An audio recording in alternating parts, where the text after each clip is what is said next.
Your work should take up the whole page. Hey all, some quick teacher versus student MC here. There's a student, let's call him Andy, who is an adult taking a child's course. Algebra 1, college algebra. And I keep telling him to show his work instead of just writing answers down. Every week it's the same thing, I can do this in my head. Oh really? Then how have you not passed college algebra yet? You're missing something here. It's the only way I can help you. I finally get frustrated enough to say curtly, look Andy, your work should take up an entire page. Look at this. Showing another person's paper from a plausibly deniable distance. Look at this, I say, tapping emphatically, profusely at yet another person's paper. He sighs. Enter MC. The next assignment that came through had all of his answers. And only his answers. In the largest imaginable lettering, numbering. Taking up the entire page to the point of illegibility. Kudos. My man. Edit. The kudos were genuine and non-sarcastic. I had this one coming. Andy is not the first. And won't be the last to just dial it in when writing his chicken scratch answers down. Some kids just are doing it this way and there's nothing you can do about it. As a semi-adult, early 20s, it's ingrained in pretty deeply. I 100% was being totally pissy about the whole thing when I could have come from a place of compassion. Like the first couple times I tried to talk to him about it. I deserved his work of art homework. And it was clear that, at the very least, he spent more than 10 minutes on his homework. I guess we're going in the right direction. When I did algebra in school, the rule was that your answer should be such that someone who hasn't read the question still should be able to follow your calculations. Later this was extended to science classes also. Lab reports should be written such a way that even a person with no prior knowledge in the subject should be able to repeat your elaboration based on your report and get the same results.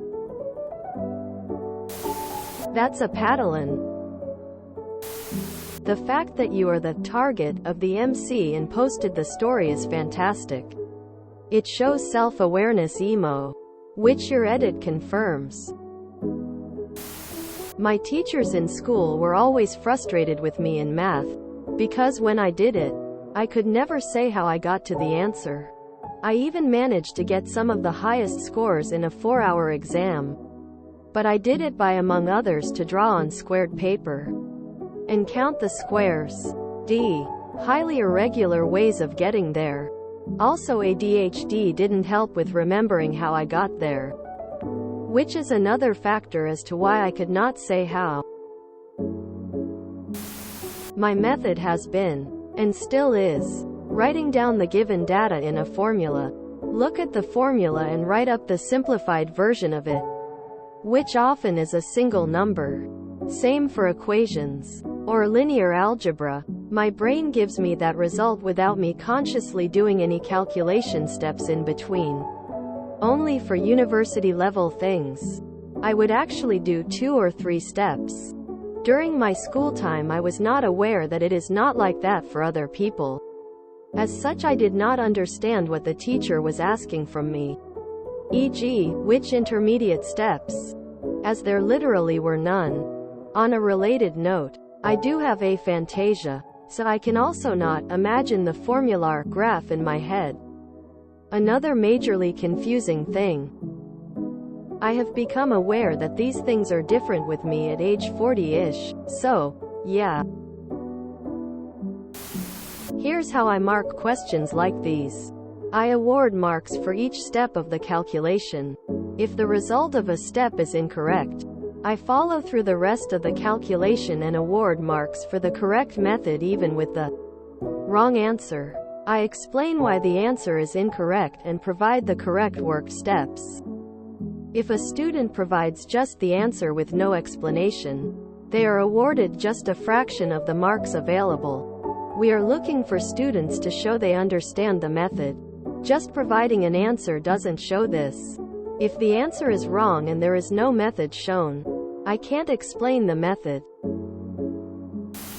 It wasn't until I had to start maintaining someone else's computer code that I fully learned to appreciate documentation. Spending a few minutes writing down why I made a change saved me and others hours a year or so down the road. As a teacher, I can appreciate people being able to do maths in their head. It's a success for our teaching methods and the students' efforts. However, once you get past a certain level, you might allocate 10 marks in a national exam for getting a complex piece of maths right, but only 5 are for the answer. You can get several marks for using an appropriate method, which you show in workings, even if you get the final answer wrong. When in high school, I had a T86 graphing calculator. Got it my freshman year and used it through college.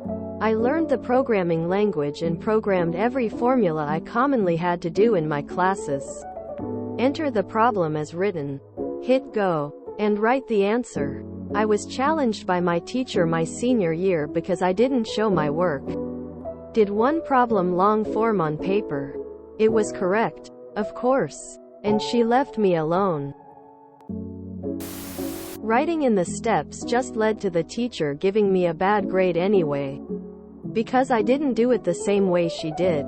Correct answer or not, I'd get marked down for refusal to follow instructions.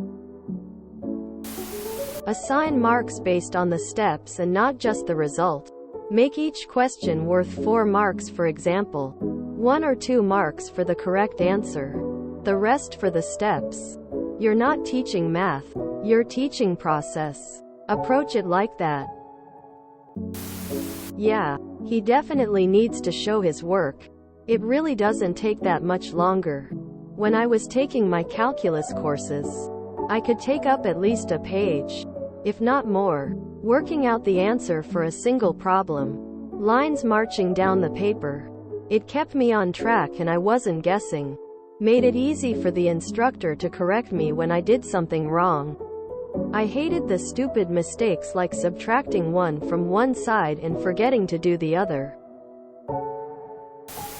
I feel this. When I teach math, I try to emphasize showing as much work as possible so that I can point out any mistakes. A few students get it, especially after they try it and see that it works, since I can look over their work and point out where they went wrong, which increases their understanding. But most don't. To be fair to them, they will likely never use this stuff again in their lives, don't care about the course, and are just trying to do well enough to pass. I can accept all of that, but I am coming from a place where I do math for enjoyment in my spare time. Also, for context, my primary job is not math related.